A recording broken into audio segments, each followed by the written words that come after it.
Google Antitrust Trial, a jury decides the fate of Android App Store payments. Introduction. A landmark trial currently underway in the United States District Court for the Northern District of California is scrutinizing Google's Android App Store payment practices. The case, brought by video game company Epic Games, Inc., alleges that Google's mandatory use of its own payment processing system within the Google Play Store violates antitrust laws. The outcome of this trial has the potential to significantly impact the landscape of Android app distribution and in-app purchases, with implications for both consumers and developers alike. Epic's arguments. Epic Games, the developer of the popular game Fortnite, argues that Google's requirement for all apps distributed through the Google Play Store to use its in-app payment system is anti-competitive and harms consumers. They claim that this policy forces developers to inflate their prices to cover the 30% commission fee charged by Google, ultimately leading to higher prices for consumers.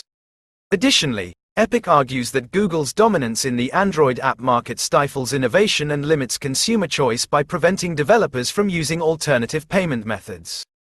Google's defense. Google, in turn, defends its position by arguing that its mandatory payment system is essential for maintaining a secure and trustworthy App Store experience for users. They claim that alternative payment methods could lead to increased fraud and malware, jeopardizing user data and security. Google also argues that its 30% commission fee is in line with industry standards and is necessary to cover the costs of operating and maintaining the Play Store. Key points of contention. The trial revolves around two key issues.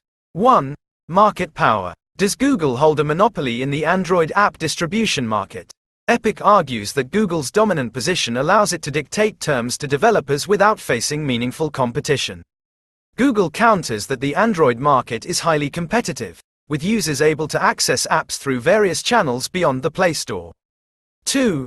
Consumer harm. Do Google's payment practices harm consumers by leading to higher prices? Epic argues that the 30% commission fee inflates app prices and reduces consumer choice.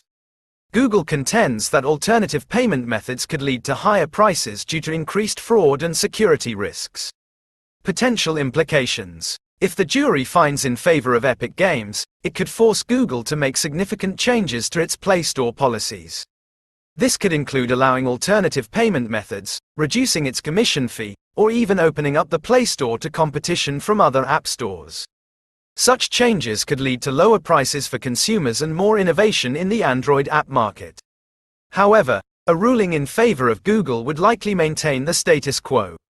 This could mean continued high prices for consumers and limited choice for developers.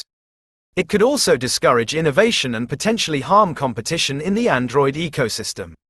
Impact on the tech industry.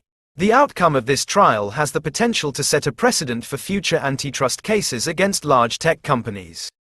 A victory for Epic Games could embolden other companies to challenge the dominance of tech giants like Google, Apple, and Amazon. Conversely, a win for Google could discourage future antitrust actions and solidify the market power of these companies. Conclusion. The Google Antitrust Trial is a crucial turning point for the future of Android app distribution and in-app purchases. The jury's decision will have significant implications for both consumers and developers, ultimately determining the level of competition and innovation within the Android ecosystem. While the outcome remains uncertain, this case highlights the growing concerns over the dominance of large tech companies and the need for regulatory action to ensure a fair and competitive market.